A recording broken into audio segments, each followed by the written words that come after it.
I'll give it 10 more seconds, 10 more seconds to see if any of the others can put up. The others are slightly increasing. 24. Great, so wonderful. And we have one final question. Just to get our minds on to early childhood care and education. One word. On this topic of our webinar today, early childhood care and education and sustainability, what's one word?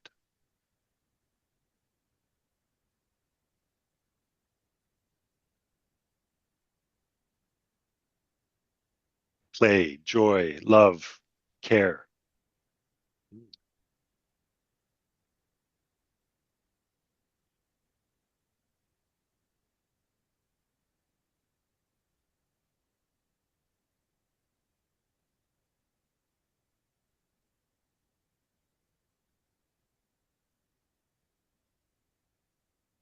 Curiosity, I like that. Okay, great. Thank you so much, everyone, for participating in that. It's great to get us sort of framed and set for the next round of presentations and discussions. So with that, I'm pleased to now turn it over to our colleagues from OMEP, the World Organization on Early Childhood Care and Education. And I have the pleasure to invite Ingrid Pramling Samuelson to take the floor and give us a presentation to sort of situate ourselves in terms of this topic of early childhood care and education and sustainability. Ingrid is a UNESCO chair in early childhood education and sustainable development at the University of Gothenburg in Sweden and is the former OMEP world president. So I now have the honor to turn it over to Ingrid. Ingrid, the floor is yours. Thank you. Thank you very much, Mark. And why should we start early with education for sustainability?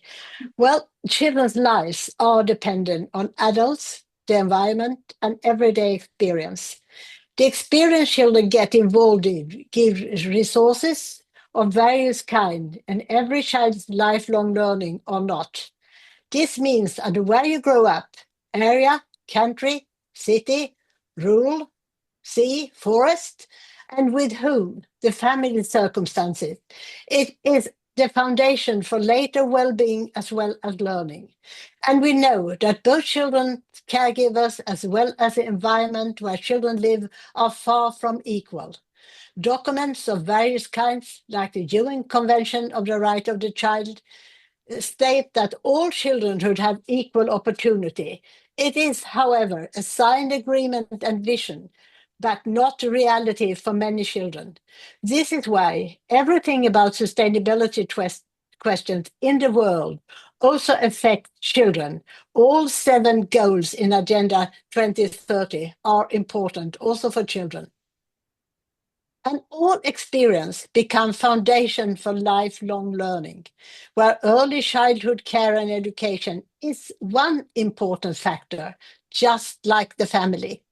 It is during the years before schooling the child's future is formed. Not only family, next slide, please. I forgot to say that you should turn the slides.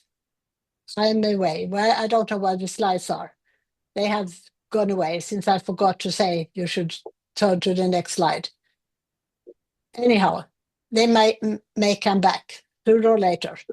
Well,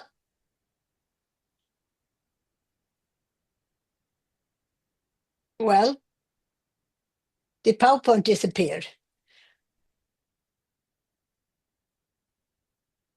Well, it's not only situation and environment vary. Early childhood care and education also varies from, next slide, please. Okay, also varies from being excellent to not existing for children.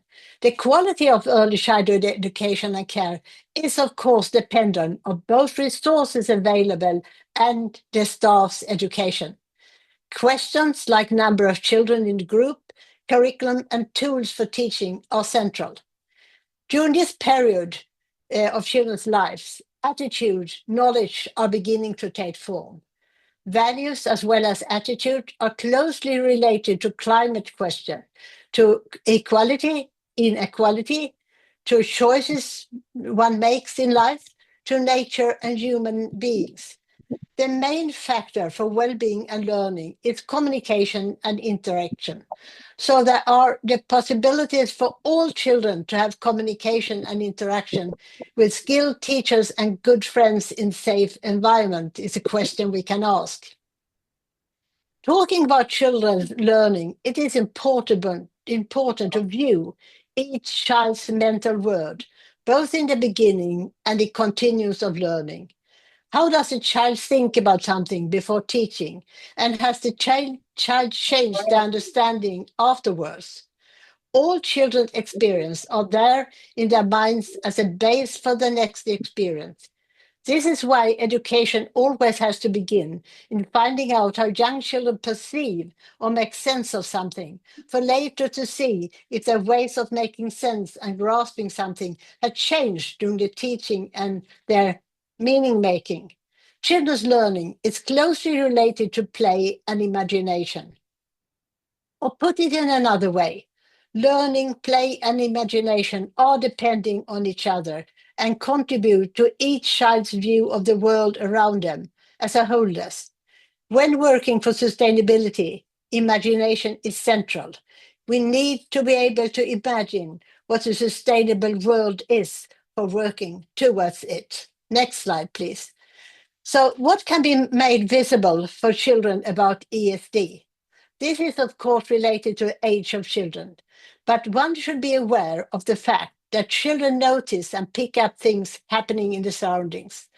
From our experience in a large research and development program in Sweden, just recently finished, we would claim that children before school, at the age of 6, did understand aspects of the dimensions of the sustainability, like when it comes to social aspect, relationships between humans, how to behave and think about other people, democracy, inclusion, diversity, locally and globally.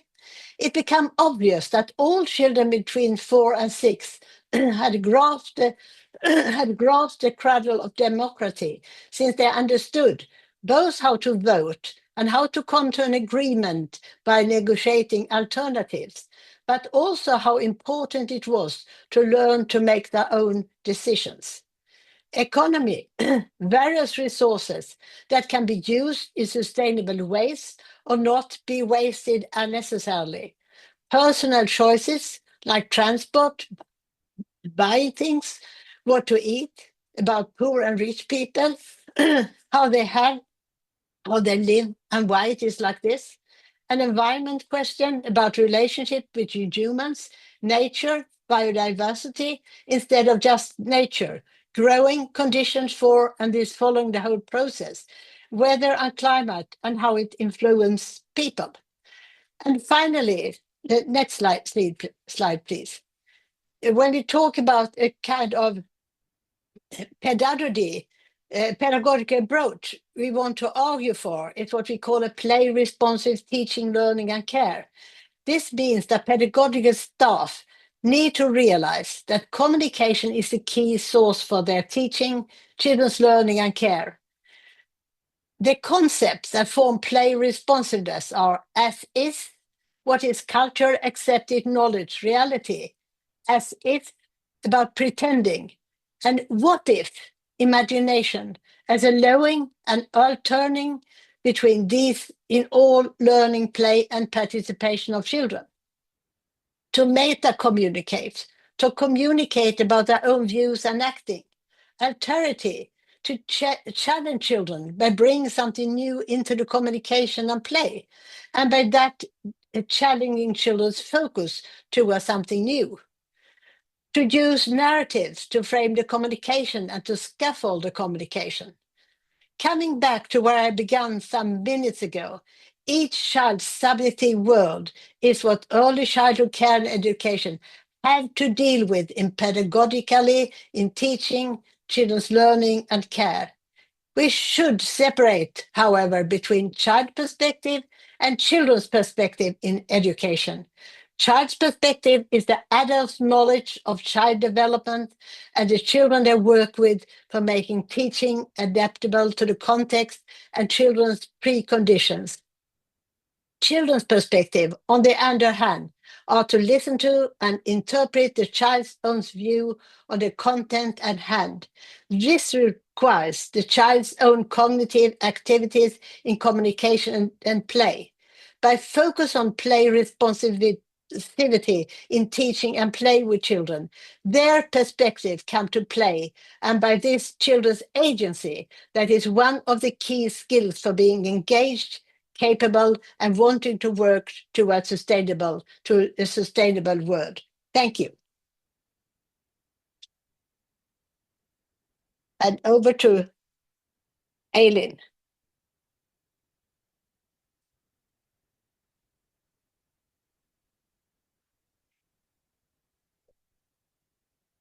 Thank you, Ingrid. Yes, and now to lead us through some additional speakers, can I give the floor to Elin Eriksson Odegaard, who's a professor in ECCE and director of the Kind No Research Center from Western Norway University of Applied Sciences. Elin, please, the floor is yours. Thank you very much, Mark, and thank you, Ingrid, for this reminders. My name is Elin Eriksson Ødegaard, and I join you as an engaged ambassador of the World Organization of Early Childhood Education, OMEP, and as the director of the Research Center, Kindergarten Knowledge Center for Systemic Research on Education for Diversity and Sustainable Futures. We share the common goal of the UN Agenda 2030, and in particular, the ESD network and UNESCO learning webinars on early childhood care and education for sustainability.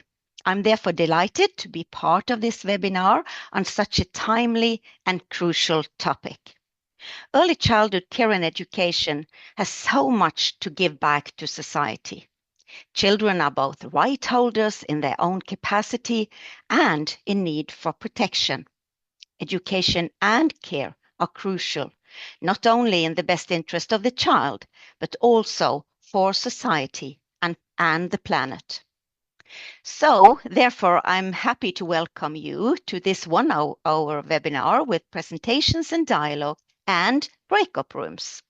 Together, we will learn from current research and practices that implement the 2030 Sustainable Development Goals.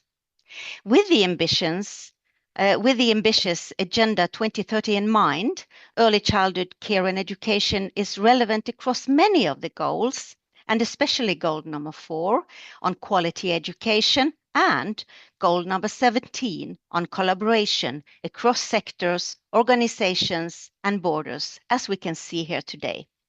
It is crucial that we share experiences and learn from one another. This webinar exemplifies why we must start early. You will hear about children as agents of change, collaborative learning as an empowering force, and innovations in early childhood care and education under the theme Sustainability from the Start. These cases show how early childhood care and education addresses challenges locally in ways that resonate globally, and how they can fuel international collaboration. All of our presenters today are actively engaged with OMEP, an organization that places early childhood care and education at the center of the global agenda, upholding the principles of the UN Convention of the Rights of the Child and highlighting the role of early childhood care and education in shaping sustainable futures. So we have already heard from our first speaker, Ingrid Pramling Samuelsson. Thank you very much. Also former OMEP World President.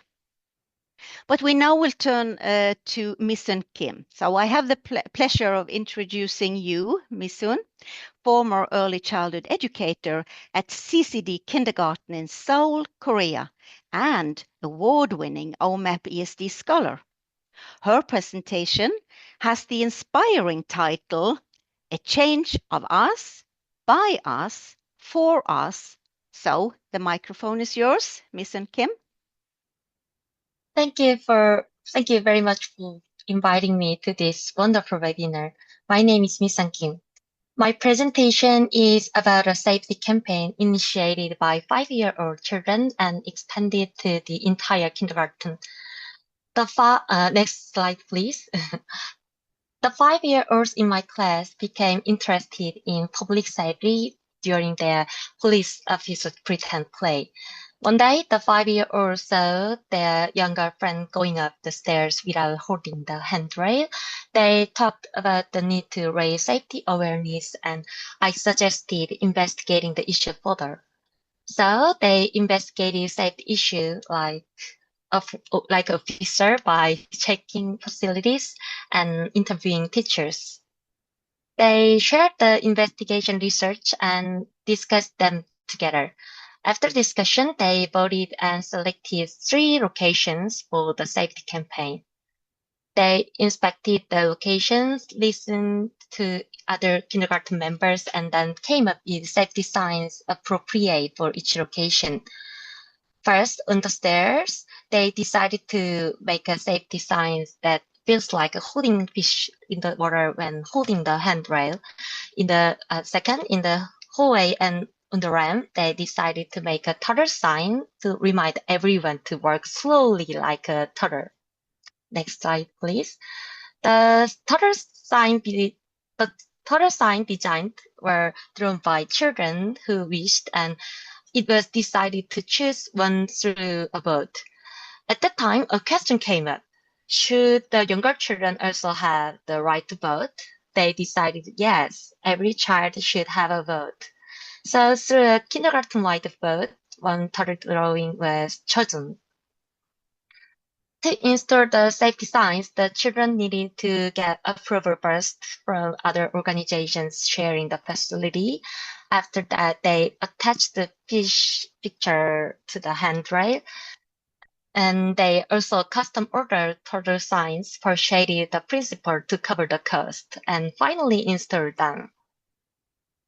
During this process, the children not only experienced the social dimension of ESD by communicating and cooperating with others, but also the economic dimension by making rational consumer choices and using resources. Next slide, please. To promote the safety signs, the children and I used AR and AI dubbing apps to create promotional videos that made turtles and fish appear in the kindergarten. The younger children welcomed and loved the idea. They recognized the signs and followed the rules after watching the videos. In the end, every child participated, changed, and encouraged one another.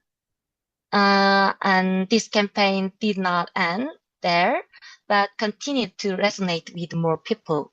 It was shared through SNS with the community, and even after the first group graduated, it was passed down to the younger children, who are now actively serving as kindergarten police officers. Next slide, please. Now, I'd like to talk about what the title means. First, all of us does not only mean change in safety awareness, it also means a change linked to various SDGs and a change of growing as agents for sustainability. Second, by us means change driven by children, and that us was many of us and diverse us. The change came through interaction, cooperation, and democracy among people with different thoughts, abilities, ages, and roles. Finally, for us means change truly for us. Because the children believed it was a change truly needed for us, they could devote themselves with a sense of ownership. I'd also like to emphasize that the scope of the children's us included the entire kindergarten. I expect that someday the scope for us will expand to full the world. Next slide, please. And if we focus on the educators' roles educators' roles in this case. The first point is that ESD was connected to everyday life words. When learners discover unsustainable problems in their daily lives, that can become the starting point. Life works include authentic topics and real interests for ESD and provide a good stage for using local knowledge and taking real actions. Second, educators should recognize the agency of learners. The children were truly experts in the world of children. For example, I imagined pictogram for self-design, but the children suggested funny signs that spark pretend play and engage the younger children. At times, there are things beyond their abilities, but asking for help is also a part of their agency. Teachers also need to exercise their agency as educational experts. In this case, I continuously try to observe the children, assess their ESD experience, grant appropriate authority, and provide support in a balanced way. Both the agency of learners and teachers need to be activated together. Finally, pedagogy matters.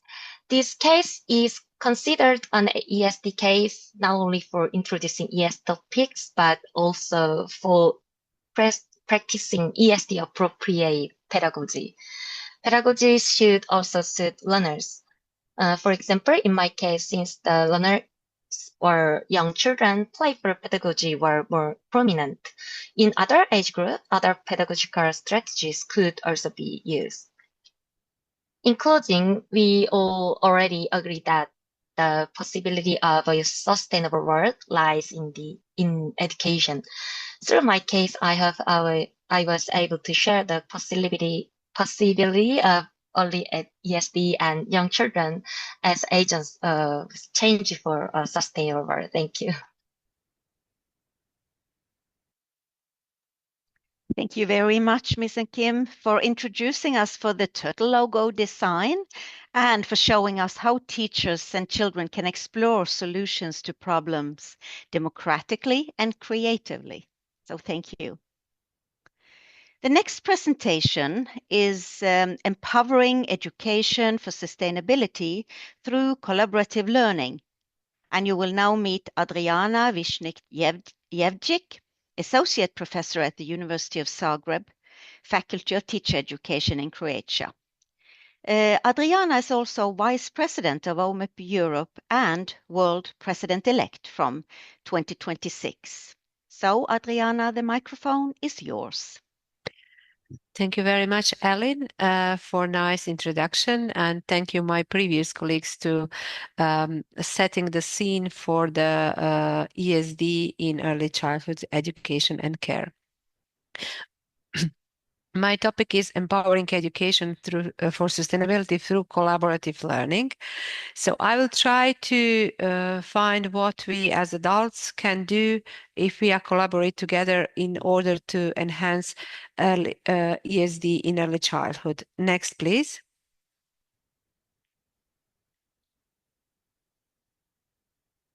Okay, so when we talk about education for sustainability, I will focus on early childhood education settings.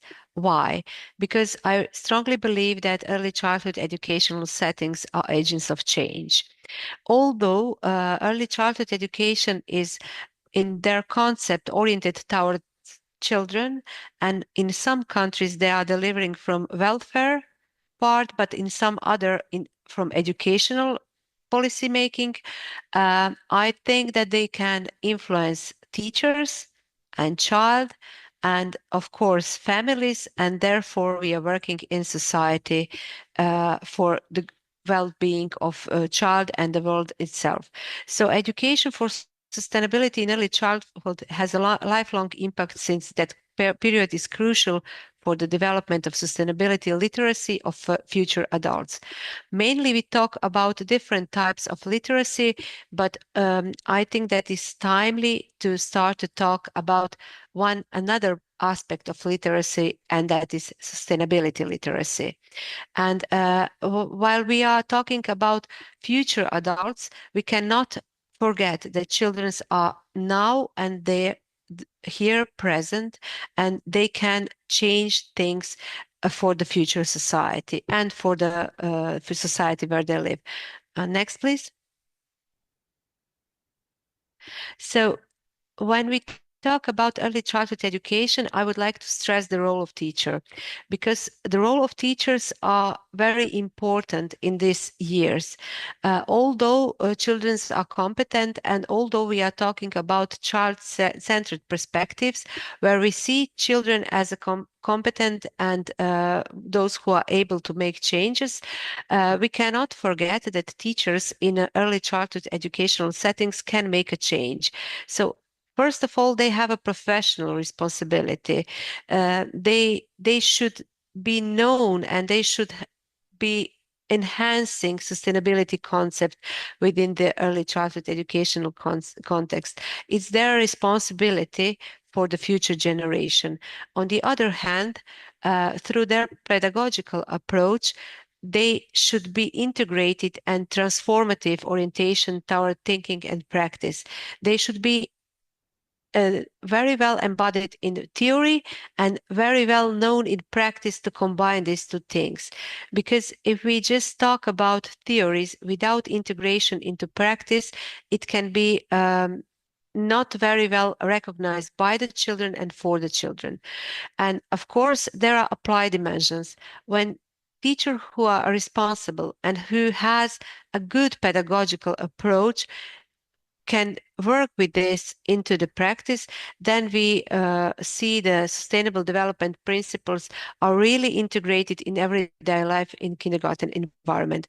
Mi-Sung Kim show us how teachers support children in their decisions, but without teachers who can recognize children's interest, and without a teacher's knowledge about how to enhance this interest into real practice, we cannot do so many things.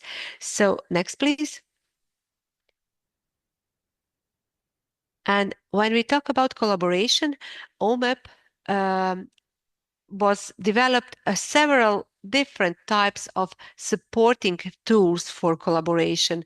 I will just mention two of them here, and they are both seen as the drivers for collaborative learning.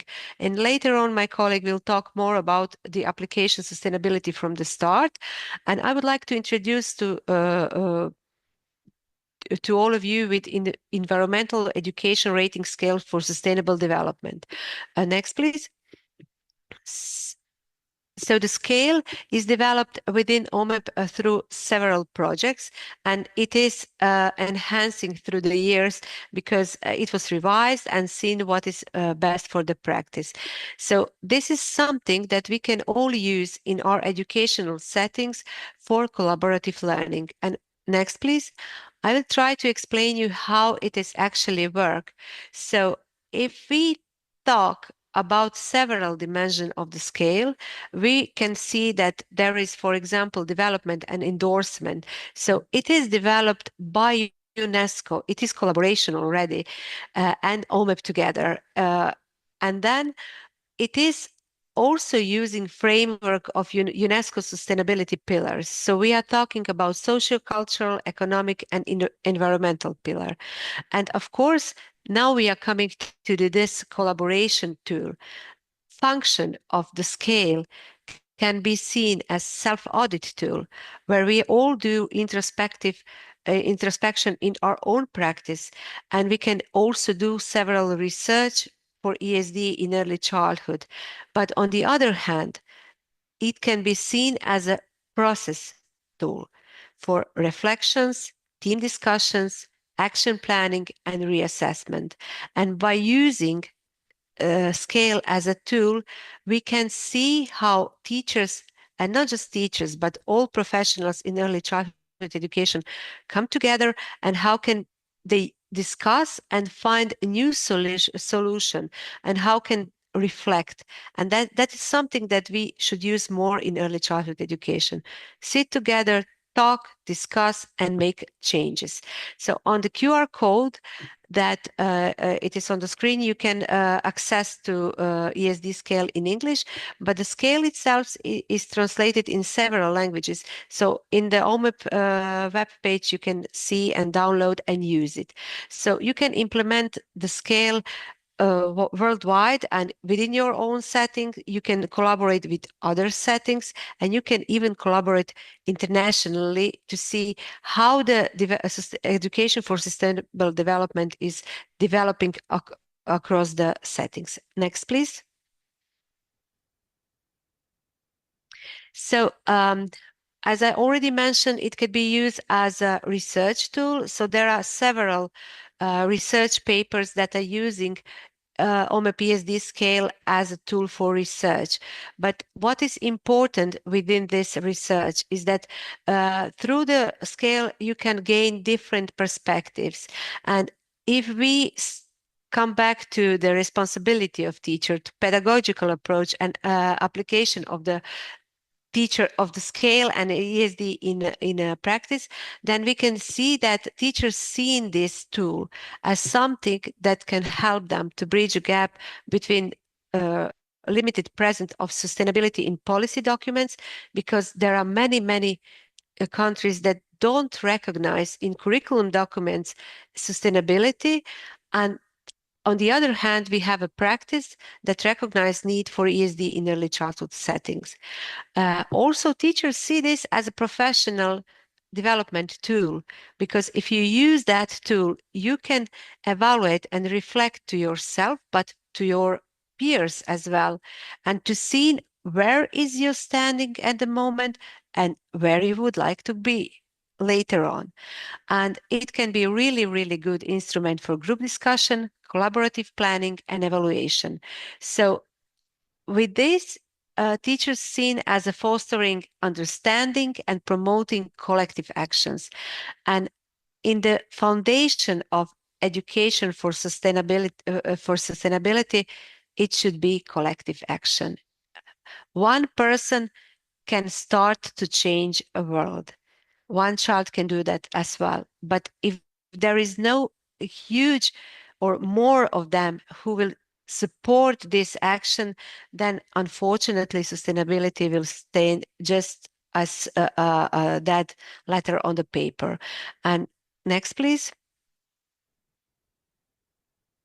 So I would like to thank you, and I do hope that you will find this tool as something that can enhance education for sustainability in early childhood education.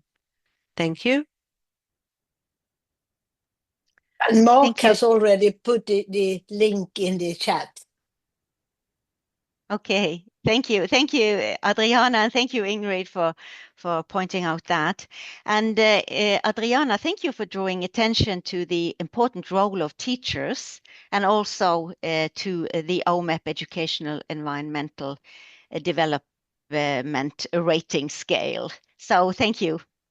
So the next we move to an inspiring case of everyday life activities in early childhood care and education.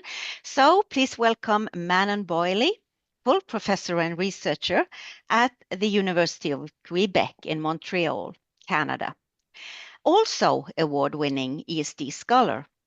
Her presentation is in Innovating in Early Childhood for a Sustainable Future, the model of L'Arc de Noé Early Childhood Center and the Youth Environment Initiatives in Quebec. So the microphone is yours, Manon. Merci beaucoup. Alors, bonjour à toutes et à tous. C'est vraiment un plaisir d'être avec vous aujourd'hui. Alors, merci pour l'invitation et merci pour les magnifiques présentations de mes collègues. Et bienvenue à cette présentation intitulée Innover en petite enfance pour un avenir durable, le modèle du CPE L'Arche de Noé et l'initiative d'environnement jeunesse au Québec. Alors, mon nom est Manon Boily, je suis professeure titulaire à l'Université du Québec à Montréal et présidente de l'OMEP Canada. Cette présentation met en lumière des pratiques d'éducation-développement durable où les enfants prennent une part active à leur mise en œuvre au centre de la petite enfance, l'Arche de Noé. Il convient de souligner que l'Arche de Noé a remporté le concours d'éducation au développement durable de l'OMEP Monde en 2023. Précisons que l'établissement est dirigé par Madame Mélanie Bélanger, directrice générale, et que Madame Martine Bertrand y occupe le poste de conseillère pédagogique au développement durable. Prochaine diapo. Dans le cadre d'un programme de certification au développement durable offert par Environnement Jeunesse, les centres de la petite enfance sont amenés à s'investir dans plusieurs champs d'action associés à diverses thématiques. L'une de celles-ci concerne la préservation et la valorisation de l'eau. Pour s'inscrire dans cette thématique, le centre a d'abord déposé un baril de récupération d'eau de pluie qui est installé à proximité du jardin et de l'aire de jeu, notamment pour apprendre aux enfants à gérer de façon responsable cette ressource en réutilisant l'eau de pluie pour diverses activités. Par exemple, les enfants ont créé leur propre jardin et en font l'entretien en l'arrosant avec l'eau de pluie récupérée. Les enfants l'utilisent également pour arroser leurs plantes intérieures, de même que pour expérimenter certaines activités aquatiques. Ainsi, les jours de pluie sont utilisés comme levier pédagogique pour valoriser cette ressource qu'est l'eau. Aussi, le Centre souligne l'importance de cette ressource auprès des enfants et les encourage à reconnaître l'eau comme étant la meilleure boisson pour s'hydrater. Ainsi, au cours de l'année, le Centre invite les enfants à participer à des défis amusants comme le défi Rigolo, qui a lieu lors de la Semaine canadienne de l'eau, où l'on encourage les enfants à boire de l'eau tous les jours à l'heure du dîner ou en Europe, on dirait du petit déjeuner. Au centre, on sensibilise les enfants à l'importance d'utiliser l'eau du robinet plutôt que celle embouteillée. Celle-ci est présentée comme étant une eau de qualité, bonne pour la santé et le bien-être des enfants.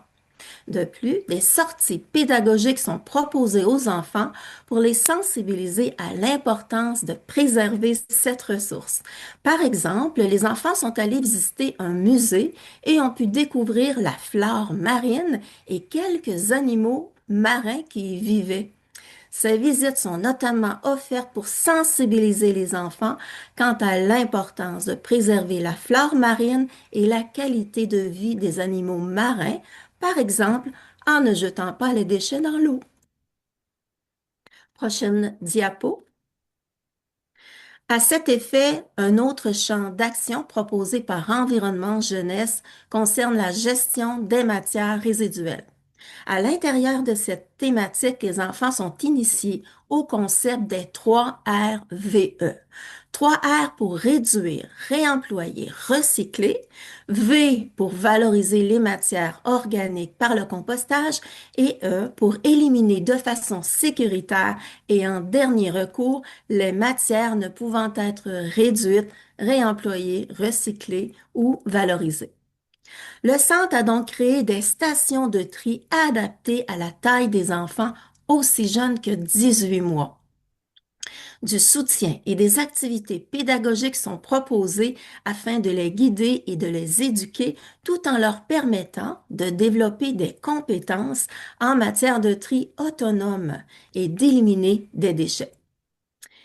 Afin de réduire la production de déchets à la source, le centre a mis en place différents systèmes dans les classes qui permettent d'avoir des débarbouillettes individuelles et lavables pour chaque enfant, au lieu d'utiliser du papier brun pour s'essuyer les mains. Chaque système a été créé et adapté afin de répondre aux besoins et aux capacités des enfants de chaque groupe d'âge. Les enfants participent à ces activités en sachant qu'ils contribuent à la protection de leur environnement. De plus, le centre organise des sorties zéro déchet sous forme de pique-nique dans la nature. Pour le repas, les enfants utilisent des boîtes à lunch, des contenants, des bouteilles d'eau réutilisables. Ces activités sont valorisées par le centre afin de permettre aux enfants de vivre l'expérience de préparer une boîte à lunch sans éléments jetables. Prochaine diapo. Les enfants sont aussi encouragés à utiliser des matériaux recyclés ou des matériaux auxquels on donne une deuxième vie dans leurs jeux et leur bricolage. À cet effet, une boîte de dépôt a été installée à l'entrée du centre l'Arche de Noé pour recevoir des dons de matériaux recyclés. Les familles, y compris les enfants, y participent en apportant des objets pour enrichir les aires de jeu ainsi que pour inspirer les projets créatifs. De plus, les enfants font des activités de cueillette d'éléments de la nature pour faire du bricolage ainsi que pour alimenter leurs jeux symboliques à l'intérieur de leur classe. Les enfants adorent se promener dans le parc et dans le quartier avec l'intention de trouver toutes sortes de matériaux naturels. Ils aiment relever le défi de trouver des objets de taille, de couleur ou de texture différentes. Prochaine diapo. Environnement Jeunesse propose une troisième thématique intitulée Aménagement paysager et biodiversité. Pour s'inscrire dans cette thématique, il est proposé notamment d'offrir aux enfants diverses activités où ils peuvent se connecter à la nature. Pour ce faire, le centre a adopté l'approche Grandir en nature et offre une variété de zones naturelles dans la cour. Ainsi, les enfants passent beaucoup de temps à l'extérieur, à jouer et à vivre des expériences au contact de la nature. Des rondins, des troncs d'arbres, des pierres, des copeaux de bois, des matériaux recyclés ont été ajoutés à l'aire de jeu extérieure afin de promouvoir le jeu actif et d'offrir aux jeunes des expériences sensorimotrices stimulantes. Les jours de pluie, les enfants vont aussi dehors pour vivre toutes sortes d'expériences. Pour ce faire, le centre, l'Arche de Noé, a acheté des vêtements adaptés, permettant aux enfants d'en profiter pleinement. Les jours froids d'hiver, les enfants vont glisser sur la neige et mettre des raquettes pour se promener sur la neige. Le centre a prévu également des adaptations pour les enfants à besoin de soutien particulier. Par exemple, une marchette a été modifiée avec de vieux skis afin qu'un enfant puisse marcher dans la neige avec plus de facilité. Prochaine diapo. De nombreuses activités sont proposées pour permettre aux enfants une réelle connexion avec la nature. Ainsi, les enfants dorment dehors et font plusieurs activités dehors telles que le yoga. Ils font du jardinage et sont impliqués dans le processus de préparation des aliments issus des récoltes de leur jardin. Même la pouponnière dispose d'une section jardinage où l'on trouve des herbes fines, des fleurs comestibles et des fraisiers. Les bébés sont encouragés à la découvrir avec tous leurs sens. Des activités d'exploration sont organisées afin de sensibiliser les enfants au monde du vivant et à la biodiversité. À cet effet, le centre l'Arche de Noé offre du matériel d'observation tel que des loupes, des bocaux d'observation pour insectes, des microscopes, des tubes d'observation. De plus, le centre l'Arche de Noé a intégré de nombreux éléments de la nature à l'intérieur des locaux tels que des bûches, des pommes de pin, des courges, des feuilles et même la neige pour enrichir les explorations des enfants. Enfin, le centre l'Arche de Noé a posé des mangeoires d'oiseaux pour pouvoir mieux les observer. On les observe ainsi que d'autres petits animaux sur le terrain tels que les lapins, mais aussi les insectes et les vers de terre. On apprend aux enfants l'importance de leur existence dans l'écosystème, le respect de leur mode de vie et la préservation de leur habitat et de leur nourriture.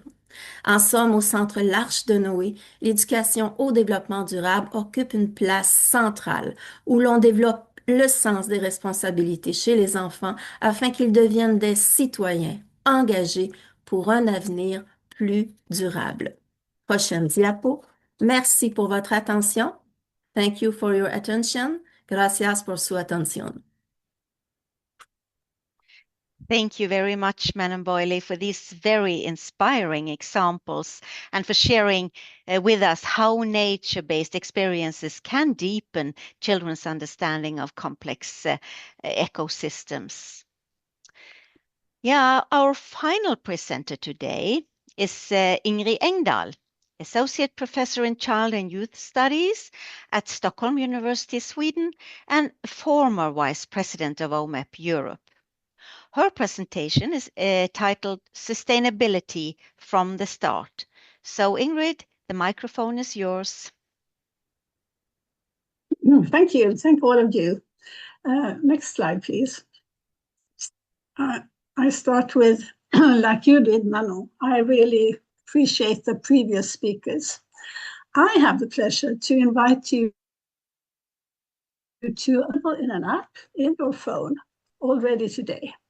It's an excellent opportunity to shape a new generation about caring for our planet. The course is called Sustainability from the Start, and it is co-financed by the European Union. And we were 5 national OMEP committees in Europe, together with an EdChild, a Swedish edtech company, and the University of Kristianstad in Sweden, who developed this course during a process integrated with lots of teachers and children during 2 years. And it was launched in 2024. On the screen, you can see the picture of 8 friends. And these 8 friends, they accompany us during the course, all through the course, and they all have different priorities and different ideas about a sustainable future. And we have the story of the 8 friends adventure. Next, please. This course is free of charge, thanks to the European Union, but also thanks to the partners who continue. And you now all want to know how to do it. Well, it's easy.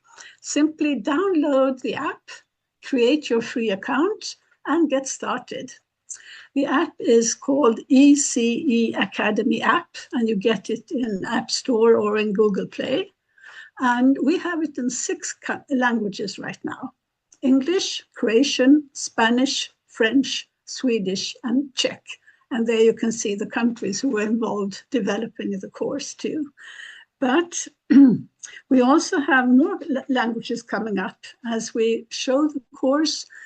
People in Japan, in Canada, in China, in Germany, Denmark, Turkey are interested in translating it. So let's get started. And you get the language which you have in your phone. And if the phone is in another than these 6 languages, you get English. Next slide, please.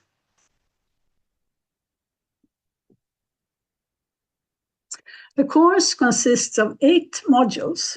And in each module, we have a section where we talk about what is sustainability, how is it linked to early childhood, what do we know about it, facts and different dimensions of sustainability. And we have reflective questions for discussions between teachers.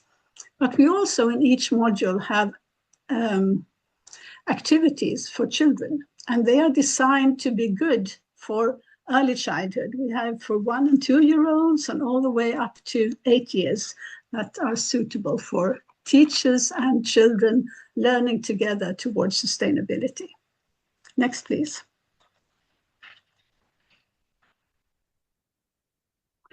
Yes, here you can see the 8 modules.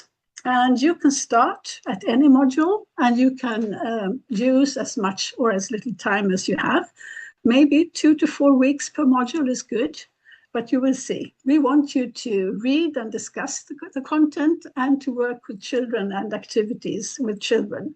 So at least 2 weeks, 1 for reading and 1 for working with children. But maybe you want to develop the themes more.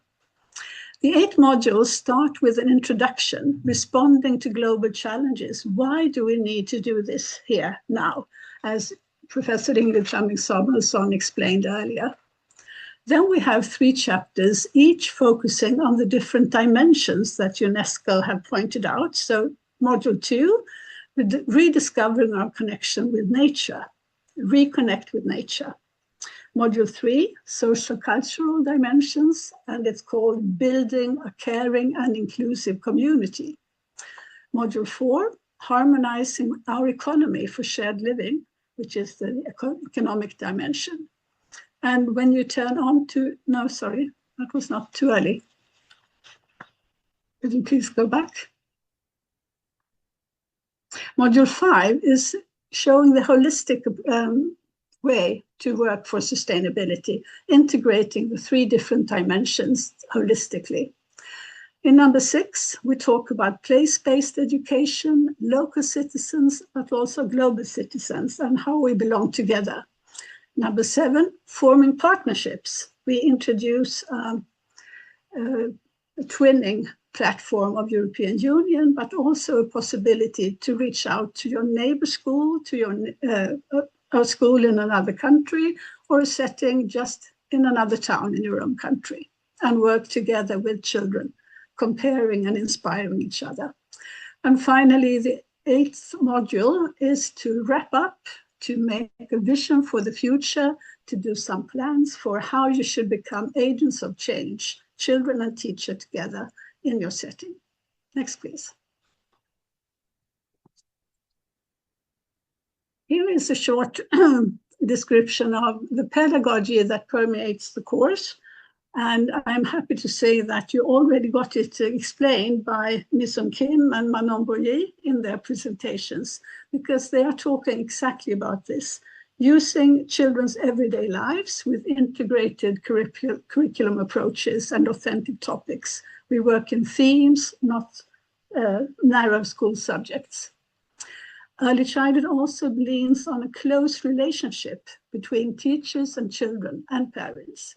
And this encourages child participation, and we are asked to help children to develop their agency and become keepers of the planet.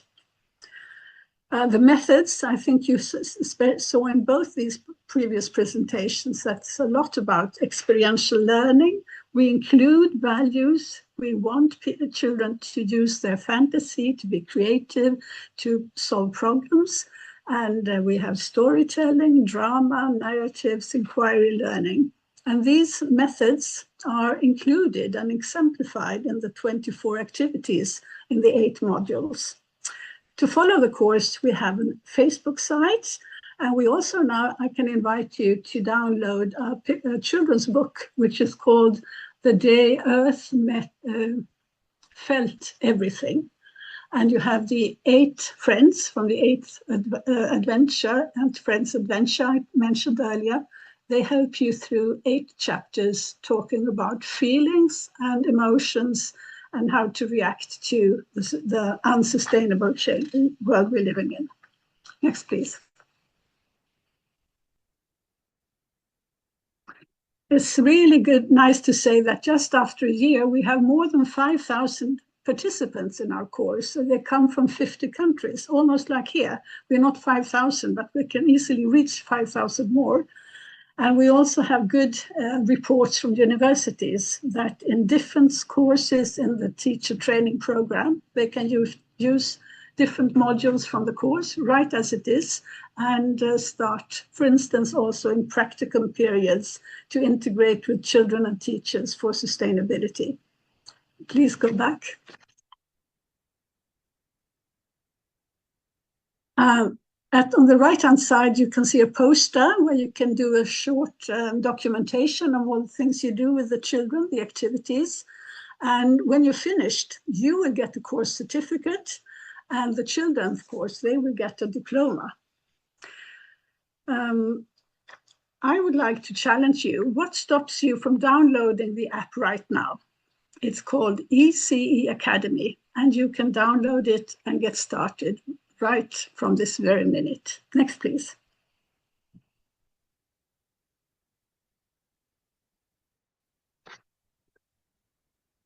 Next slide, please.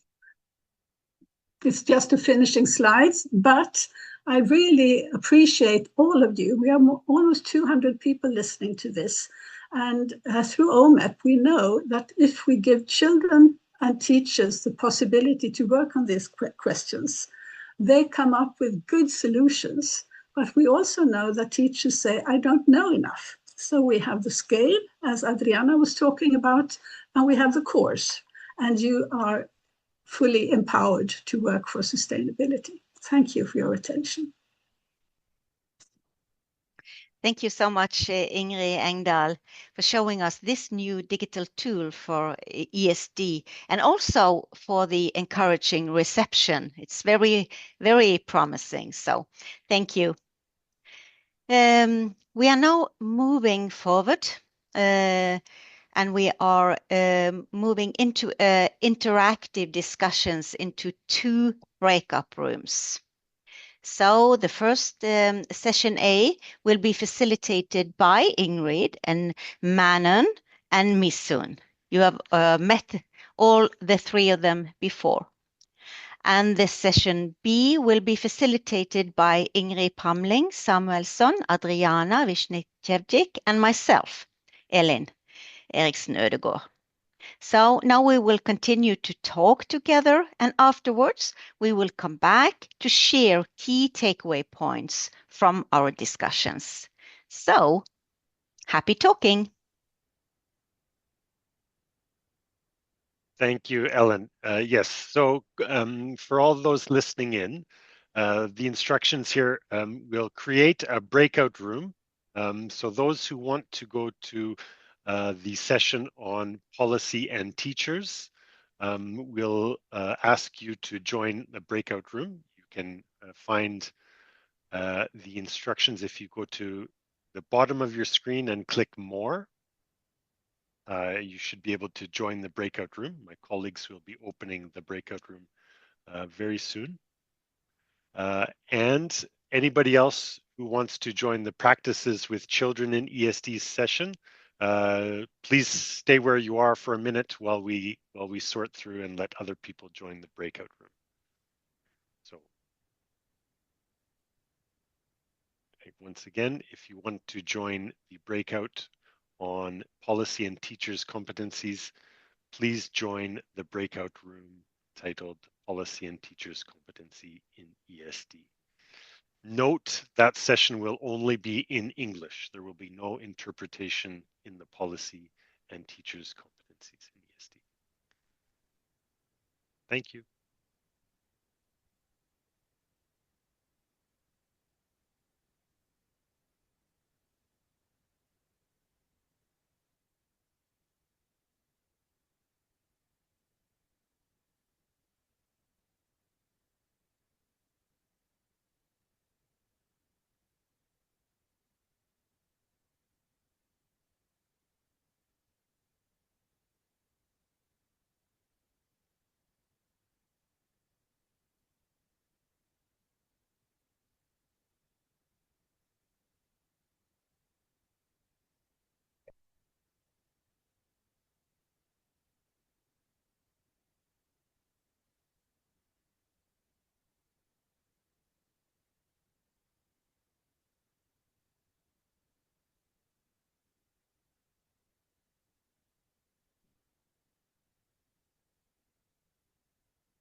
So, welcome everyone. We now would like to begin the plenary session. And in this room, we will discuss the practices with children in ESD, facilitated by Ingrid and co-facilitated by Manon and Misan. So now I would like to give the floor to Ingrid. Please, Ingrid. Thank you. Well, yes, we are the lucky ones who have the possibility to keep discussing practices with children in our schools, in our settings, in our whatever we call them, kindergartens and so on. And to get started, I wrote 2 questions. Give some examples what you are doing of everyday issues that could be a starting point for children's learning, for their transformative actions towards sustainability. and also give some examples of how children relate to sustainability. What is unsustainable? What is sustainable for young children? What's your experience? And if you want to, you can also try to explain why you should or why you couldn't download the app, why you need the course or why you don't need the course. But the floor is open and free for comments on these guided questions. If you want to be polite, there's a possibility down in the list called React. And if you press React, you can press the hand, and then we have someone who will help us, I think, to see who is on board. Or Manon and Nisu, we can also try to do that. Sure. Thank you, Ingrid. And just to let you the quick notice, the session will be until 3:10. Yeah, we have half an hour. Great.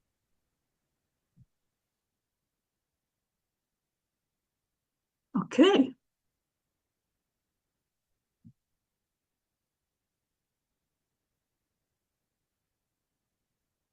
You may also just start putting on your microphone and start talking. I don't see any hand. But I don't see all the 123 participants either. So Someone just put on the chat that working on the empathy of children and helping each other. Yeah, so it's me, it's Krystyna Nowak-Fabrykowski, and I do research on empathy of children, and empathy can be seen, of course, toward the other children, toward environment, and so this is my take on the sustainability. I live I work at Central Michigan University. We have a lab, and I did research there, yes, to see if children are empathetic toward each other, toward adults, and toward the object and animals, etc. So I presented in Italy in OMEP my research, because empathy, I think, is a big tool if we develop in children, yes, to help with the environment and relationships. yes, thank you. And then it really adds or leans on both the social cultural dimension, where you need to feel empathy with others. I would say in the course that would be chapter 6 and 7, when module 6 and 7, when we talk about place-based education, feeling for nature, feeling for global citizenship. But it's also about nature. The second module is about the natural environment and how important it is for children to reconnect with nature, to build relationships, to have a kind of sensitivity towards the changing of nature. And we have lots of examples, I think all of teachers, of children feeling empathic towards animals and towards the trees and the flowers and the plants and so on.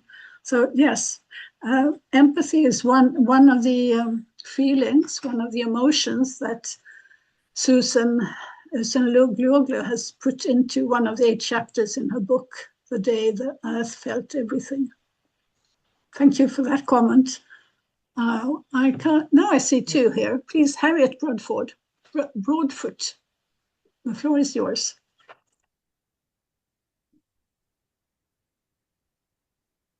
And I don't hear anything. Have you put on the microphone? Yes. Can you hear me now? Yes. Yes. Okay, sorry. So just similarly, my research area is compassion in early childhood education. And recently I've been looking at what might constitute a compassion enabling environment to support children's innate capacity for it, as directed towards other humans, but also non-human nature too. And through that research, in terms of the guided question 1, so some examples of everyday issues, there were some that prompted they're expressions of compassion, as it were.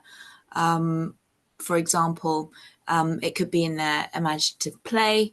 And there was one day when they were in their outdoor site and it was a really, really hot day. And so there was a discussion about water and preserving water and use of that and things. And there were opportunities there for the children to then weave that into their play where they might want to access water. And that then prompted discussions and linked it in with the wider learning and also reality, I suppose, of, of things going on and how it is a precious resource. And then also as part of their learning process and connecting with other creatures, they lived with chickens that were free range in those settings. And some children would dig up worms to feed the chickens. Some children would try and save the worms from the chickens, and that in itself, it prompted different conversations around it. And the teachers, the way they came into it was without having a set answer in mind, and they'd then open the question to the children, and they'd all explore it together in terms of how best to live well together. It really shows importance of being close to nature, but also being close to the children while they are exploring nature. Yeah. And then the setting in themselves did different things. For example, it was linked with their area. It was quite deprived area, and so they set up a clothes exchange, a clothes sharing thing at the entrance for the parents. So when some children grow up, because children grow very quickly, grow out of their clothes and shoes, and it's all quite expensive.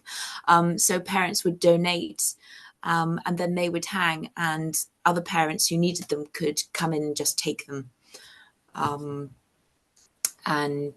So the setting in itself did things like that and signed up to different fair, can't remember what it's called. It was like a fair food initiative to support the children with their snacks. And then there were different opportunities within that community to talk about sharing resources with each other. Yeah. That's really interesting. How now you turn into the economic dimension too, and the circular economy that is possible to introduce already in early childhood. Thank you for your examples. I go on to Omar Farouk. Yes, please, the floor is yours. Yeah, thank you very much, ma'am. My name is Omar Farouk. I'm a 19-year-old young leader working at the intersection of human rights, digital technology, and sustainable development. I serve as the youngest member for the UN Policy Network on AI and Meaningful Access, and future Blue Youth Council member, and I'm also the founder of Project OMNA, which focuses on children's mental well-being and rights. My work revolves around ensuring that children and youth are meaningfully included in shaping global policies for a sustainable and just future. So answering to the guiding question one, that is that we can simply raise daily issues like you can simply solve daily issues like waste segregation at home and reduce plastic use. We can save water while washing or choose healthier food options, and these can be powerful starting points. So these everyday actions can help children connect their choices to bigger sustainability changes. And answering to guiding question two is that children often imitate adults, like they learn from their family members. And so if they see their family members using items, planting trees, or practicing kindness to animals, they associate with these sustainability practices. So on the other hand, overconsumption, littering, and or ignoring nature's value quickly normalize unsustainable behaviors. So I think role modeling is a key point to ensure that children can relate to sustainable and unsustainable practices. So answering to the guiding question three would be one challenge is accessibility. So many educators and communities, especially in global south and countries like mine, like Bangladesh, may not know how about the tool or lack digital access. Like in most part of the Bangladesh, there is not adequate internet access or access to the digital tools. So another barrier is limited guidance on how to adapt it locally for children in different culture and socioeconomic contexts. So I think we should address these issues to uh, uh, promote using the sustainability tools. Thank you. Thank you, Omar. That's really, really interesting. And of course, we can't lean on electricity. We all have live in parts of the world with where the weather conditions can throw away the electricity very quickly. I hope, though, that if you once downloaded the course, you will have it in your telephone, even if the electricity is not just as it's loaded. Yeah, that's really interesting with how the adults and children become models to each other. There are many examples of when teachers bring up possibilities for ESD learning, that this is brought home to the families. I think, Manon, maybe you could have some examples about the collaboration between your centers and families.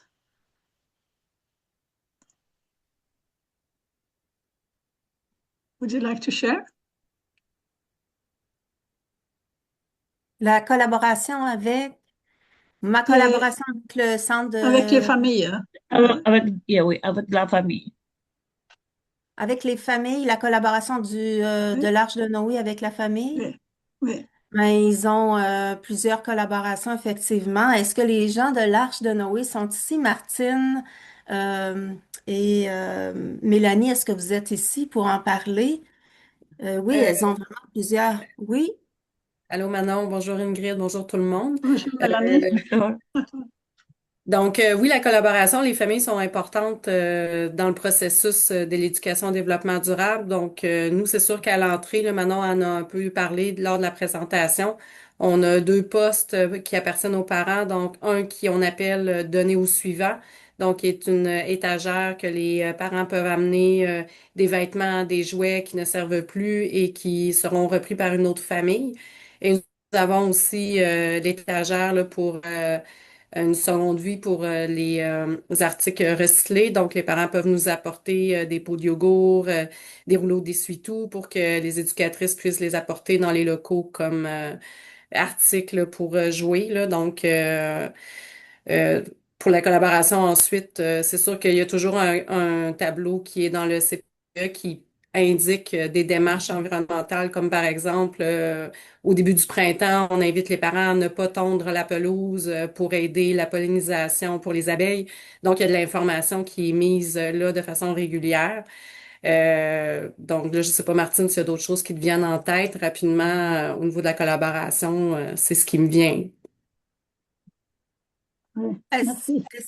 est-ce que Ingrid, vous voulez avoir une traduction parce qu'il y a des gens ici qui peuvent traduire? Mais la traduction marche ici. Parfait, Les parfait. Ça marche, ça interpréteurs. fonctionne. Oui, Parfait, ça parfait. marche. Pour moi, ça marche. Je C'est demeurais au excellent. Québec. OK, parfait, parfait. Il y a d'autres Mais, collaborations. Mélanie, il y a la collaboration aussi avec la boîte pour le recyclage. C'est vous demander aux parents d'amener des choses recyclées pour mettre dans les jeux des enfants aussi. Je pense que vous faites la journée pas d'auto là, avec Ah les oui, vélos. oui. Donc, on incite les parents à venir sans en vélo ou de pas utiliser la voiture. On fait une course aussi une fois par année avec les familles. C'est au mois d'octobre. mois d'octobre, on fait une course avec les familles pour les inciter à la marche ou à la course. Bon, ça a un lien aussi avec l'activité physique, mais ils viennent le samedi matin, puis pendant 60 minutes, on a un trajet dans le parc et on marche avec nos familles. Donc, c'est sûr qu'il y a sûrement autre chose, là, ça me vient Le pas sur troc, le moment. le troc avec Le les lit, lits et les merci jouets. Manon, tu connais mieux que moi. Je connais bien la recherche que j'ai faite, oui. On fait, oui, avant Noël, on fait le troc du jouet. Donc, les familles sont invitées à apporter des jouets qu'ils n'utilisent plus. Puis, il y a une journée où ce que l'enfant peut revenir se choisir un nouveau jouet. Donc, pour éviter la consommation avant Noël. Voilà. Fait que je sais qu'il y a sûrement autre chose. Oui, Manon. Oui, est-ce qu'il n'y a pas aussi dans votre service de garde quelque chose que vous demandez aux parents, puis avec le poids que ça fait, Oui, euh, on l'a fait une année, en fait, on avait récupéré des vêtements, beaucoup, énormément de vêtements, et on donnait ça à un organisme, puis nous, ils nous remettaient des sous là, selon le poids que les vêtements avaient donné. Donc, nous, ça nous donnait des sous un peu pour nos démarches environnementales. Donc, c'était un échange un peu de services. Donc, oui, on avait amassé des vêtements. On le fait également pour les vêtements d'hiver. Donc, les parents nous rapportent des vêtements d'hiver qu'ils n'utilisent plus, puis on sait que ça coûte très cher, puis que souvent une année, c'est terminé, le vêtement a même pas eu le temps d'être usé. Donc, le nom m'échappe de la campagne, mais on ramasse des vêtements d'hiver aussi pour les familles. À Noël aussi, on ramasse des denrées pour donner à des organismes de bienfaisance. Donc, oui, les familles sont très, très, très impliquées. Oui, c'est merci, bien Mélanie. parce que vous pensez à l'autre. Oui, vous pensez à l'autre enfant, vous pensez à l'autre famille. Ça veut dire, bien sûr, euh, c'est empathie. Je pense à empathie aussi parce que les enfants peuvent aussi discuter qu'il y a des gens qui ont besoin, oui, de vêtements, ils ont besoin de choses. On peut partager avec les autres. So, c'est très important. Oui. Yeah. And I love these changing places where you bring something and you get something. And I know about the toys. If you do sports equipment and toys for when the change of season or change of weather is coming up, it's really growing out of and growing into different things. And the children realize this is a normal thing. You don't need to have new boots. You can have recycled boots or your friend's boots. So I really like these examples. I've been looking at the chat, and we have from Chile, Gestali Carcamo. And you write about a green block, that you have put a green block into your school, and this green block helps you to sort of give priority to sustainability thing and to reach out into the society from this basis of a green block. Are you there? Would you like to say something? Gestali? Or I thank you for your comment. And there was also another comment here about a community vegetable garden from Anju Kalsh. Would you like to explain or tell us a bit more about your community garden, Anju?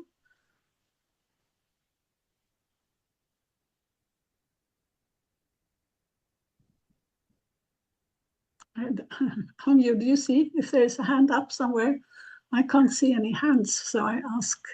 I don't see any too. Or perhaps maybe we can go a little up, and there were some questions from Carla. So Carla asked, Carla, yeah, let's see. what is the How first do you question? assess the relevance of silicification and how could it be strengthened at a young age? Yes. Well, let me think a bit about that. And then while thinking, I invite Misun. Would you like to comment something? You heard some practical examples here from this session, but you also heard Manon explain the preschool in Canada. Would you like to give some comments? Misun? Uh, mm, mm. Sorry for not preparing for the It's hard, question. sorry. Yes.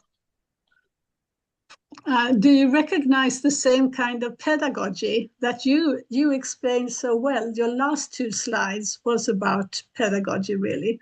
Did you recognize the way they work in Canada and the way they work in Bangladesh? So, from your presentation.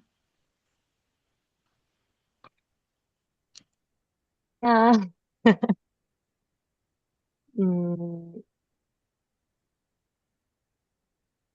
Maybe it's it's not so kind of me to give you a question like that. You can think about it and come back if you want to. Donc, Ingrid, tu voulais que je parle du preschool au Canada?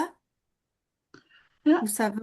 I would like, Do you want that I speak about I really preschool want in Canada? to see, we have 120 people around us. Are you still sure you don't want to share an example? What are you doing in your preschool? What are the children saying about sustainability? Is there another example we want to bring up? Otherwise, it will be Manon and me and Melanie maybe who will talk.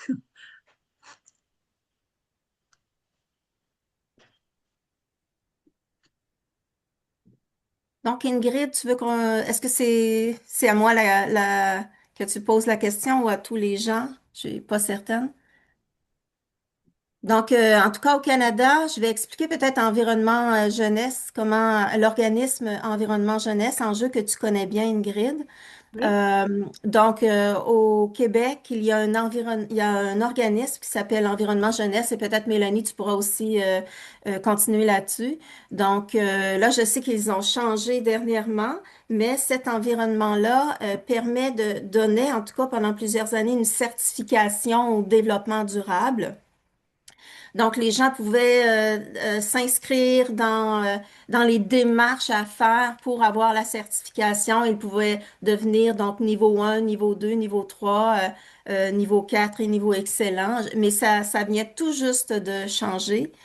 Puis, il y avait beaucoup d'actions. On demandait donc des actions à faire, des rapports au niveau environnemental. Donc, j'en ai nommé plusieurs. Mélanie, il y avait plusieurs domaines d'action. Il y avait aménagement, biodiversité, il y avait tout ce qui est l'eau, l'électricité aussi. Euh, Matière résiduelle, il y avait au niveau de la bâtisse, là, je cherche les termes, là. Mais il faut dire quand même qu'environnement jeunesse n'est pas une obligation d'aucun centre préscolaire au Québec ou au Canada. Donc, le gouvernement ne demande pas aux centres préscolaires de parler de l'éducation au développement durable. Ils le reconnaissent, ils reconnaissent environnement jeunesse. Par contre, on n'est pas dans l'obligation de faire quoi que ce soit à ce niveau-là. Le programme éducatif, il est récent, là. Il est sorti, je crois, en 2020-2019, le nouveau programme éducatif, et il n'en parle pas de l'éducation au développement durable du tout. Donc, ce qui est un peu aberrant, selon moi. Et on est en 2025, donc ça devrait faire partie de notre programme éducatif. Donc, c'est Environnement Jeunesse qui est un organisme indépendant donc, c'est un choix d'installation, c'est un choix de garderie, de faire des démarches environnementales. Et c'est un choix aussi au niveau budgétaire parce qu'on se le cachera pas, ça demande du temps. Donc, le temps, c'est de l'argent. Donc, c'est vraiment un choix de décider de faire des démarches ou non.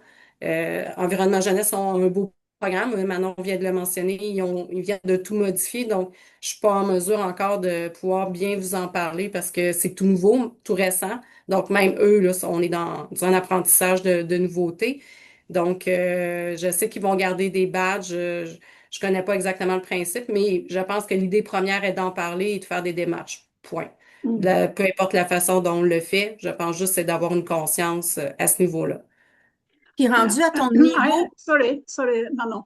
I recognize this Environnement Jeunesse de Québec, and I would like to say this is a region of the world where the politicians have taken their task. They've opened up a way for all educators from early childhood all the way up to universities to step by step turn their proper setting into a green one, a sustainable one. And it's a good program. But I found someone who maybe would like to talk. I found Vadok, Stephen Longa. Vadok, you would like to talk from South Sudan. If you're there, please. The floor is yours.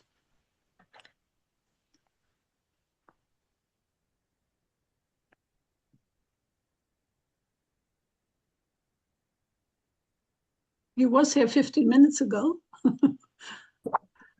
Oh, Yes, hello. there, Radok, please.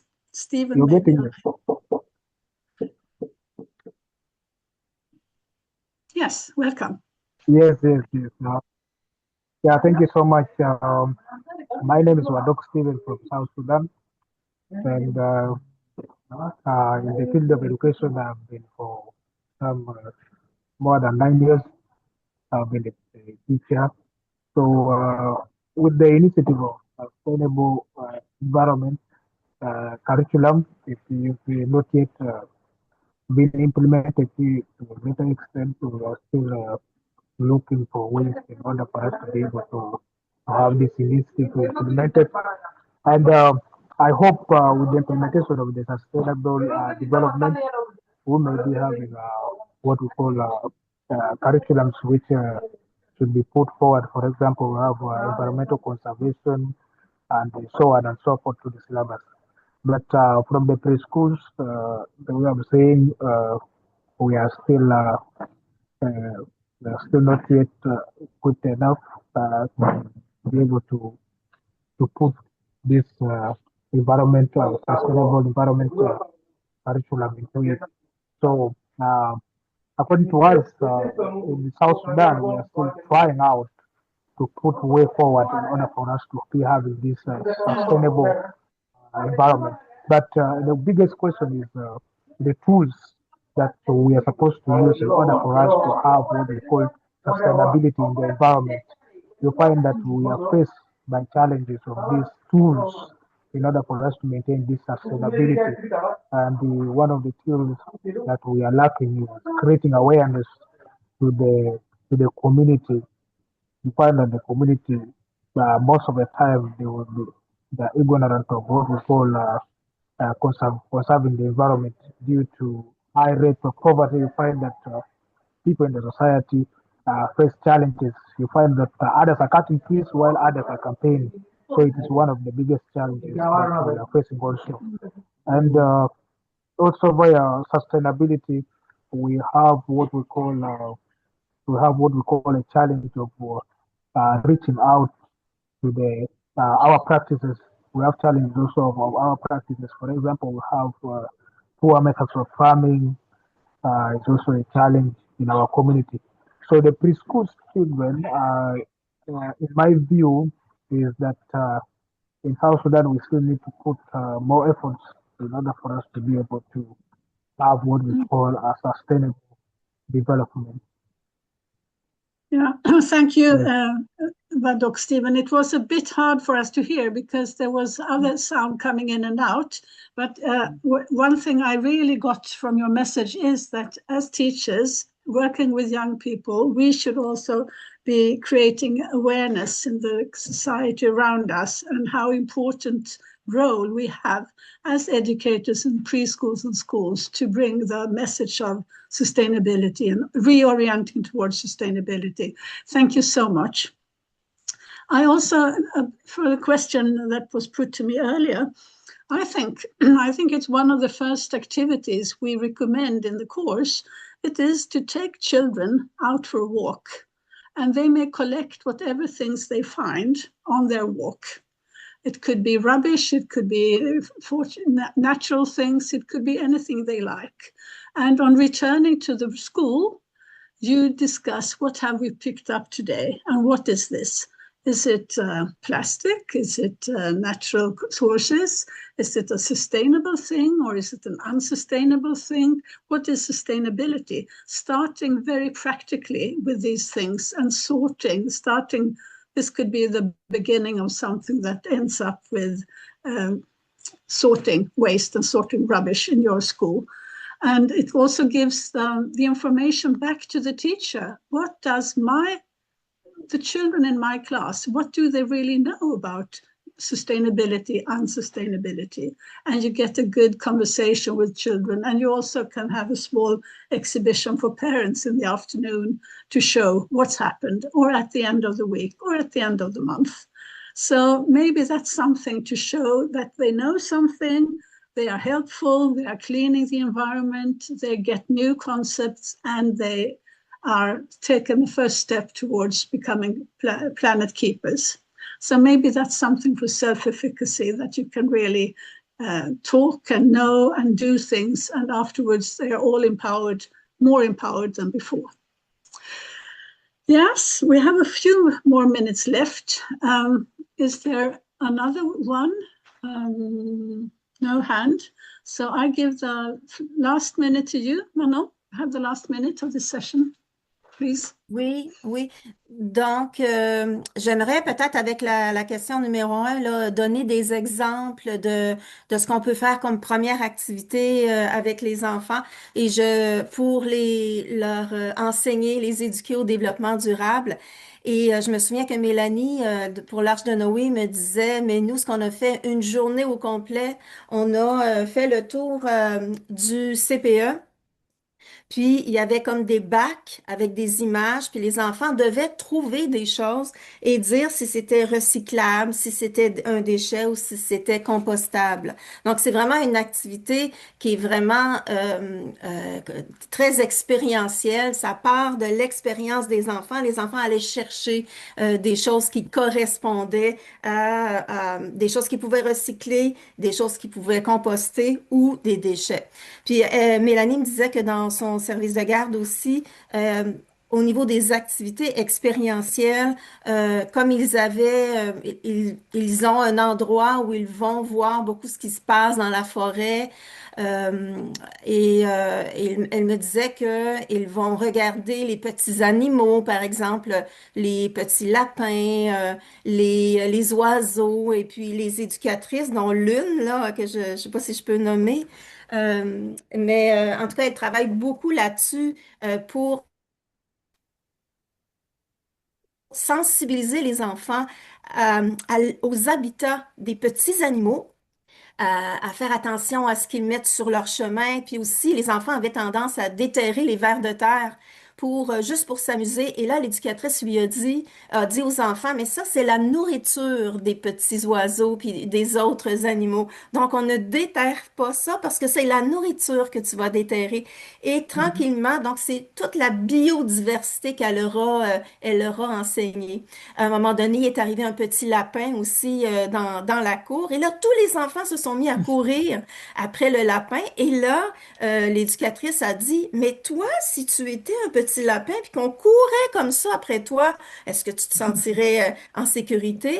Donc, et là, les enfants ont dit non, non, non, non. Donc, là, elle leur a dit, il faut respecter l'habitat des animaux. Tu les observes, observe comment ils sont dans un premier temps, puis avant d'aller vers eux, observe puis observe aussi parce que peut-être qu'ils sont en train de faire des bébés.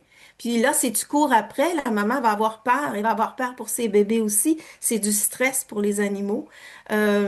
Donc, c'était vraiment intéressant. Puis Mélanie me disait que comme première activité aussi, ils ont fait une journée sans électricité. C'est ça, Mélanie, hein, pas d'électricité. Ils devaient fermer les lumières. Donc, les enfants aimaient ça, de faire cette journée-là sans électricité, de vivre ça. Puis, donc, il y a le défi rigolo aussi. Je te laisse parler. Là, je pourrais partir pour 1 heure de temps, là. Oui, il y a beaucoup de bons exemples. Et nous avons une autre d'Edith Lesotho, the importance of creating a garden with children, making the children realize the processes from a small seed all the way to food. And if you do it on the side where people walk by, you can have discussions with the citizens in your neighborhood. And I would like to thank you all, and I think the people who were in the breakout room, they are coming back now. So they will have to shut down their session, and then we come back. If you want to download the course, please use ECCE Academy. It's easy, free of charge, and you get it in multiple languages. And now I also see...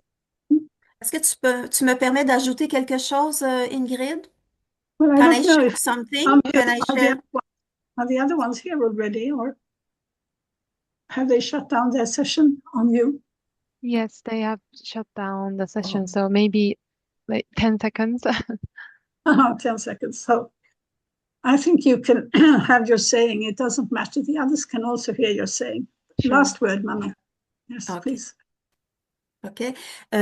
Donc, quand on parle de jardin, je sais qu'il y a une activité qu'un des CPE faisait pour toute la partie sociale, hein, pour aider la société. Donc, il y avait un endroit de personnes âgées, une maison pour les personnes âgées, et les enfants sont allés au-devant des personnes âgées, puis ils ont demandé s'ils pouvaient faire un jardin avec eux. Donc, ils ont commencé à construire un jardin avec les personnes âgées et les personnes âgées se sont mis à revivre. Ils attendaient les enfants donc à chaque jour. Donc, il y a eu une belle amitié entre les deux générations. Très bel exemple. Merci. Okay. I think we're back to Mark. Are you there, Mark? Yes, Ingrid. Yes, I'm here. Yes. Thank you. Thank you so much. Yes, welcome back, everyone. Everybody from the breakout room should have rejoined us. I hope there was no issues. It was a very interesting session on the policy and teachers' competencies. We had lots of good sharing of examples. I hope you had the same in the practices session with the children in the Yes. plenary. For a quick recap, so that everybody gets at least a little bit of a flavor of what was discussed in the two sessions. Maybe I'll ask Ellen and Ingrid Pramling Samuelson, maybe if they want to say a couple of words from the teacher and policy session as a quick summary for the other participants, and then I'll ask the same of Ingrid Engdahl and the others. Ellen and Ingrid, over to you. Yeah, thank you. Well, we learned that, or we were reminded that different countries are at different stages, in implementing ESD. And we were also reminded that there is a north-south divide here.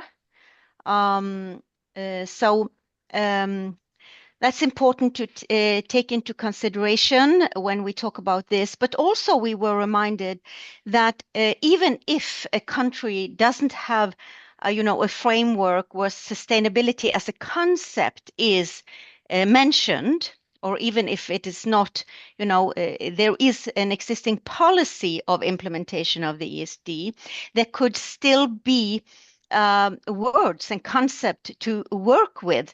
I found that very interesting. So that, for example, that there would probably be words like environment and capacity of educators, local engagement, and other kind of words that is a kind of a sub group of words with under the big policy word of sustainability, and that's a place to start. There were also some sharing about different kind of countries. Also, there was also mentioned of it takes time, advocacy, long-term commitment, networking. There were mentioned of feeling alone. So the importance of networks within the topic of sustainability. Yeah, and over to you, Ingrid. You might. I think the only thing I want to touch at was the question about what should be the content when you talk about sustainability in early childhood education. And I think that is important. Then, first of all, the scale, the OMEP scale, represent actually the view of UNESCO with their three different dimension of economy and social cultural things and environment. And that is a very good way to begin, which we have seen in research in and development work in Sweden, because it opened up the eyes for people involved in the field, what it could be with economy for 4 years old and so on. So I think that is one way. And then afterwards, I was thinking about, well, you could say to all teachers, if you just look around you, what is going on in the society around you just today? I mean, there's so many things happen, and we know that children know about what's going on because they look at television and they hear what people are talking about. So the world is full of situations that you can use for sustainability. And I just mentioned one thing that we were so impressed with in our research project. They were going to choose a book. They could choose any book and have a discussion with children about the content and connect that to sustainability question.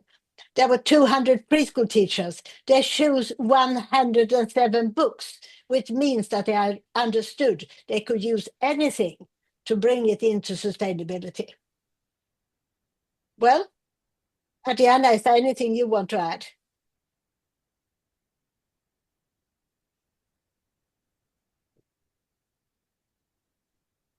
We can't hear you, Adriana. I think your microphone is Okay. up Sorry. there. There you go. I said, yeah, thank you, Ellen and Ingrid. I think that you touched already what was mentioned and what was important. Thank you so much, Ellen, Ingrid, and Adriana, and everybody who is in the breakout group sharing their good examples and questions and sharing their information. Now, from those that were in the plenary session, Ingrid Engdahl and Manon and Misun. Ingrid, maybe you could give us a quick flavor of what was discussed and some of the key issues that came up. Yeah, I'll start and then I invite Manon and Misun if you want to add something. I can do a transition from your breakout group to ours because we also had a reminder of the region of Quebec in Canada. They have taken a responsibility by developing a program called Environnement Jeunesse, which is directed to all levels of school, from early childhood all the way to universities, inviting in different aspects, different steps. And if you climb 4 steps, you can get a golden star or something, and you're really accredited sustainable school.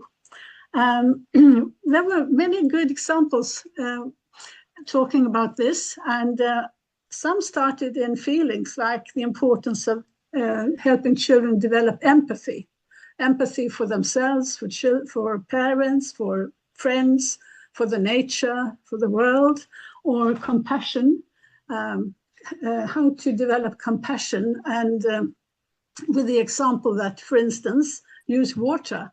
Everyone needs water. Do we have water or not? And the water we have, can we preserve it? How can we deal with it? And I really like these 2 entry points because they are also recognized in the book linked to the course, the ones that said, "The day the earth felt everything." Compassion and empathy are some of the feelings that are governing or helping the chapters along. And there is also someone starting in environmental issues. One school in Chile has a green block, and the green block helps the teachers and the children to sort of remember to have the green perspective. Almost like you said, Ingrid, you can start anywhere, but you need to have some sustainability glasses on or in your heart so that you recognize that in this we can find issues that will help towards sustainability. Other very practical examples are the swapping corners. Some have things they don't need, so they put them here, clothes or shoes or sports equipment or anything. Some other come and need something, new boots for the winter or something, swimming gear for the summer, and then they swap. And this way of practicing circular economy in early childhood is a very good habit to pass on to children, that you don't need to go to shops and buy new things. We can help each other out and share. We got one good example from Bangladesh about how it's all about how children should be involved in the lives of others. And if they're involved and work with these things like reuse and reduce and spread towards the school and families together can discuss and work with the same issues, then this could be spread to other sections in the local neighborhood, but it could be the other way around too. Something happens in the local neighborhood that comes into the preschool, and it's our task to work with it and help together with children to understand what's happening. Collaboration with families is a key issue, and creating awareness was another important mindset given to us from South Sudan. Creating awareness is the key, because if you're aware, then you can find solutions and examples and things to do with children everywhere, every day. So I thank all the contributors, and I probably missed some. Yeah, planting gardens, of course. Having a garden outside your preschool, inviting people to talk about the garden, or why not plant the garden outside a home for elderly, so that the knowledge that they have, which the children don't have about gardening, becomes the practical work is done by children, but the knowledge how to do the gardening comes from the older people. And there's a nice meeting place over generations. Yeah. Manon, please, Oui. would you like to add something? Oui, oui. Ben, merci beaucoup, Ingrid. C'était vraiment très, très intéressant et très bien animé. Donc, moi, peut-être que je parlerai aussi des activités de collaboration qui ont été nommées et qui sont précieuses là, avec les parents, par exemple, avec l'Arche de Noé. Donc, on demande aux parents d'emmener des objets, des articles à recycler, mais qui peuvent être mis dans les jeux des enfants. Donc, les enfants peuvent alimenter les jeux, leurs jeux symboliques, leur bricolage. Il y a aussi avec la collaboration avec les parents, les échanges de jouets qu'on faisait dans des moments précis de l'année quand c'est le temps de donner des jouets. Donc, on faisait des échanges. Quelquefois, les parents pouvaient avoir des jouets pour les petits-enfants qu'ils ne prenaient plus, mais qu'un autre parent, par exemple, pouvait avoir des besoins de jouets pour les petits-enfants. Donc, on se partageait ça. Il y avait le poids des vêtements aussi qui comptait. Donc, les parents pouvaient emmener des vêtements qu'ils ne prenaient plus pour eux. Le CPE ramassait ça avec le poids et donnait ça à un organisme. Et le CPE, l'Arche de Noé, pouvait faire leurs activités environnementales avec ces sous-là. Donc, c'était doublement durable, si on peut dire. La journée aussi sans transport à vélo que les parents participaient. On a parlé, je termine avec ça aussi, à tout le reste, la sensibilisation aux vivants puis à la nature. Donc, tous les petits animaux qui ont leur façon de vivre puis qu'il faut pas trop déranger. Je donnais l'exemple qu'une éducatrice, à un moment donné, ils sont allés dehors et les enfants déterraient les vers de terre et elle leur a dit, mais ça, c'est la nourriture des petits oiseaux. Si tu prends leur nourriture, qu'est-ce qu'ils vont trouver? Puis, finalement, on avait une activité de collaboration avec les personnes âgées. Les enfants sont allés, c'est dans un autre CPE, ils sont allés voir les personnes âgées pour faire un projet avec eux. C'est un projet de jardinage. Et donc, ils ont construit un jardin avec les personnes âgées. Et les personnes âgées se sont vraiment reconnues là-dedans. C'était vraiment une façon de rester connecté avec la société. Thank you, Manon. Would you like to say something, Miso? I have nothing further to ask, and nothing further to add. Thank you. I have learned a lot, many of you. And thank you for joining us with your excellent project. Thank you, Miso. Thank you, Ingrid, Manon, and Mison. Indeed, excellent examples coming from Quebec and from Korea. Very interesting to see those. Ellen, Ingrid, and Adriana as well. Thank you very much for all your inputs today. This brings us now to the end, more or less, of our learning webinar today. Thank you again for staying with us. Nice to see we still have 120 plus people who've stayed with us right to the end.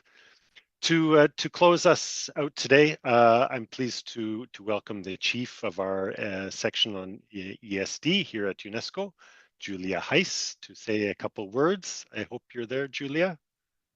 I hope you're here, Julia. Yes, I am. Excellent. Julia, please, over to you. Great. Thanks a lot, Mark. So I would like to thank our presenters today and all the participants. And it's my hope that those of you who have joined us today as part of ESD-Net can build off these best practices to implement similar initiatives and activities in your countries, in your respective institutions, in your context, whatever it is. Thank you very much again to on OMEP to organize that with us. The examples were really great, and once again from around the world, Sweden, Croatia, Canada, Korea, and very interesting interventions also in the breakout groups, which I could follow partly. This was our third ESD-Net learning webinar of our series this year, and we are still planning for webinar topics in the future. If you have any activities or information to share, or you want to facilitate some sessions, please contact the team. We're always happy to host it. So either you can propose a topic and we organize around that and identify speakers, including yourself, or you present yourself as with a project you would like to present and speak to. Our next webinar will be on December 10th. The webinar will explore the topic of social and emotional learning. So very interesting also for early learning. We hope to have you with us once again, and we look forward to that. As you are all part of ESD-Net, we encourage you to interact on our online platforms, on the webpage, on the LinkedIn groups, and also please subscribe to our newsletters where you will not only hear about the upcoming webinars, but many more ESD activities and events also organized by our partners. Thank you once again, our speakers, and to all of you and who have joined, and I wish you all a valuable learning follow-up. All the very best. Have a good day. Thanks. Thank you. Thanks, everyone.